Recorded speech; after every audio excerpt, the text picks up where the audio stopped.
ओम जी। आज हम इस प्रकृति के पावन सौंदर्य के साथ हैं और इसका आनंद जल का, पृथ्वी का, वायु, आकाश के नीचे इस प्राकृतिक सौंदर्य की अनुपम जो छटा बिखर रही है, इसके समीप हैं हम। और प्रत्येक व्यक्ति को अपने पंच महाभूत, जो हमारे पंच महाभूत हैं, इनमें इनके साथ जय हो गंगे मैया की जय। ओम गंगाए नमः, ओम गंगाए नमः, ओम गंगाए नमः। तो प्रकृति के सौंदर्य की अतुलनीय अनुपम छटा के साथ हमें हमेशा जुड़कर रहना चाहिए, क्योंकि जितना हम अपनी प्रकृति के नज़दीक रहते हैं उतना अधिक हम स्वस्थ, संपन्न, सुखी और संतुष्ट रहते हैं। हमारा जीवन बहुत आनंदमय होता है। और जैसे जैसे हम इस प्रकृति से डिटैच होते चले जाते हैं, दूरियां बनाते चलते हैं, भोगों की तरफ चलते चले जाते हैं, तो हम बीमार होना शुरू होते हैं। क्योंकि इस प्रकृति की ही देन है जो हम अपने शरीर को पैदा कर पाए, उसका निर्माण कर रहे हैं, उसको जीवंतता दे रहे हैं। ये केवल प्रकृति का ही शक्ति है, सामर्थ्य है। और हमें ये विचार करना चाहिए कि जितना हम संतुष्ट रहना चाहते हैं, आज की देखिए भाग दौड़ में आप देखेंगे कि कितना अधिक लोग त्रासदी से दुखी हैं, कहीं ना कहीं अवसाद में ग्रसित हैं, स्ट्रेस इतना हो गया है। बच्चे पढ़ाई कर रहे हैं तो वो स्ट्रेस में हैं, युवा जो ग्रस्त में हैं वो स्ट्रेस में हैं, और जो प्रौढ़ हो गए हैं वो ग्रस्त में हैं अपनी गृहस्थी से ऊबते हुए, और जो बुजुर्ग हो गए हैं वो अपने शरीर कषाय शरीर से बीमारियों से ग्रसित हो गए हैं। और अब तो बीमारियों की अगर हम बात करें तो बचपन से लेकर जवानी, जवानी से लेकर बुढ़ापे तक सभी, मैं जिधर देखता हूँ उधर हॉस्पिटल में लगातार भीड़ भरी हुई है। क्यों? ऐसे लोग अधिक हैं जो प्रकृति से डिटैच हो गए हैं, प्रकृति से कहीं ना कहीं दूर हो गए हैं, चाहे वो महानगरों के कारण हो, चाहे वो अपनी जॉब के कारण हो। तो हमें ये विचार करना चाहिए। आज का देखो, बाहर आप महानगरों में जाकर देखो तो कितनी अधिक वायु दूषित हो गई है, कितना वातावरण कितना दूषित हो गया है। हमें ये विचार करना चाहिए कि हम कहीं ना कहीं अपनी प्रकृति से लगातार बने रहें, जुड़े रहें। अगर हम महानगरों में भी रह रहे हैं तो अधिकतम समय हम अपने गांव की ओर जाएं, प्रकृति के जो सुखद अनुभव हैं उनमें अधिक समय बिताएं। और हम देखिए आज की समय में अगर हम ये कहें कि लोगों को खुशी की भी एक तय नियत सीमा होती है। जैसे ये सुख जो होता है, जहाँ हम अनुभव करते हैं, सुख इजहार करते हैं अपने सुख का, अपने आनंद का, अपनी प्रसन्नता का, वो सारा जो होता है वो हम सात्विक, तामसिक और राजसिक, सात्विक, राजसिक और तामसिक, ये तीन होते हैं। हमें प्रत्येक समय, प्रत्येक क्षण, प्रत्येक पल अपने मन को, अपने जीवंतता को, अपने जीवन को, अपनी दिनचर्याओं को हमें सात्विक अवस्था में ही बने रहना है, तो हम संतुष्ट रहेंगे, सुखी रहेंगे, प्रसन्न रहेंगे, आनंदित रहेंगे।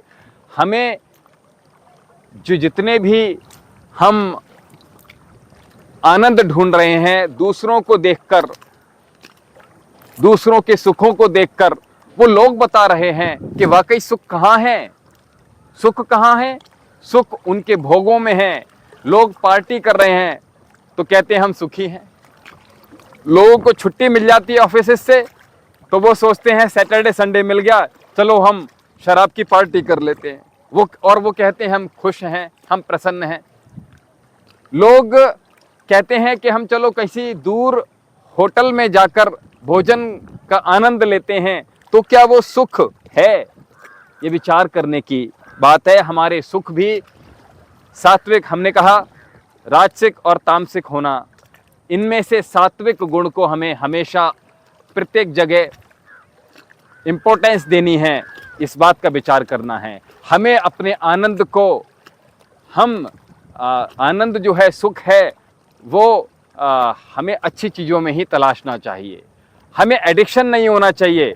एडिक्शन हो, खराब एडिक्शन हमें कभी नहीं होना चाहिए। एडिक्शन हो तो अच्छे हों, जैसे हमें गीता का पाठ कर रहे हैं, बच्चे पुस्तकें इत्यादि पढ़ रहे हैं और उसमें रम रहे हैं, उसमें आनंद ले रहे हैं, उसके एडिक्शन हों।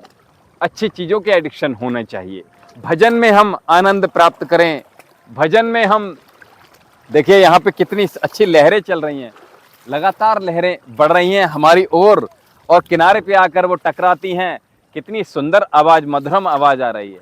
तो मैं कह रहा था कि हमारे जो आनंद है, सुख की अनुभूतियाँ हैं, वो हमें अच्छी चीज़ों में ही तलाशनी चाहिए।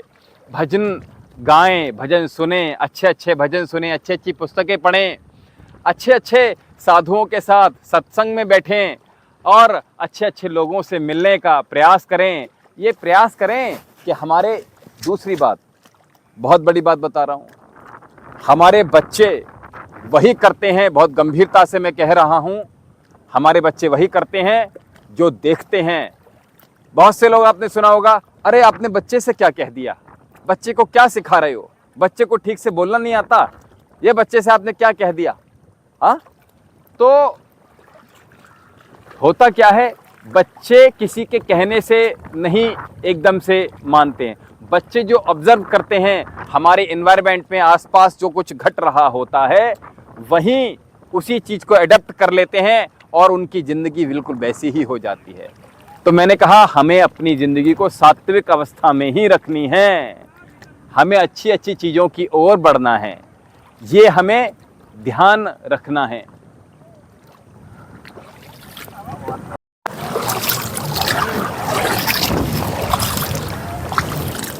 मैं कह रहा था हमें हमेशा सात्विक अवस्था में ही रहना है, उसमें ही जीवन बिताना है।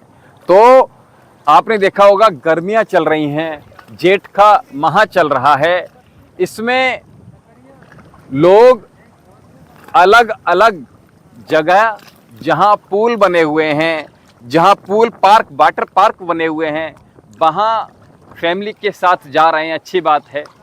वहाँ बहुत सारी एक्टिविटीज़ करने को मिल रही हैं, लेकिन वहाँ चोटिल भी हो रहे हैं। एक ठहरे हुए पानी में लगभग उसमें ही 1000-2000 लोग उसी में डुबकी लगा रहे हैं। और मैंने कहा सात्विक अवस्था में आना है, हम माँ गंगा का सानिध्य प्राप्त करें। इसमें देखो कितना जो जड़ी बूटियों से युक्त पानी होता है, ये हमें प्राप्त हो रहा है।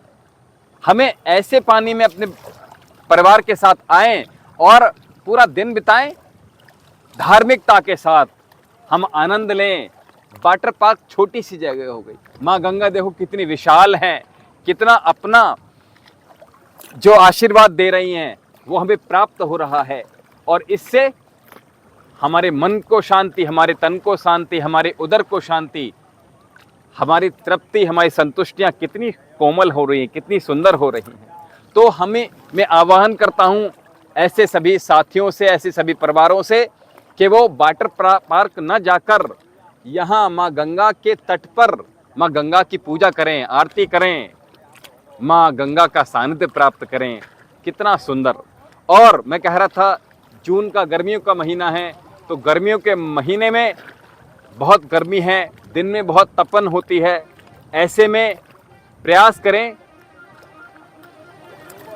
कि ज़्यादा गर्मी जब हो जाए दोपहर में, तो तब कम से कम निकलें बाहर, और निकलें तो सारे अपने साधन के साथ निकलें, ऐसे ना निकलें। प्रातः और सायं की ओर ज़्यादा हम अपने कार्यकलाप कर सकते हैं।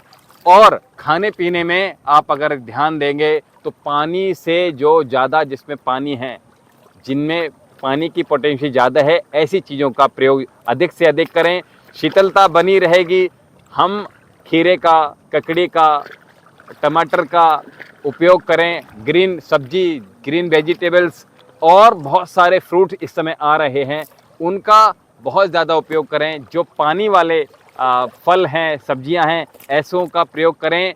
और शरबत की अगर मैं बात करूं, ठंडक प्रदान करने के लिए खसखस हमारे लिए बहुत अच्छी होती है, शरीर में शीतलता देती है। हमें जो बेल का शरबत है वो बहुत अच्छा लाभ प्रदान करता है। और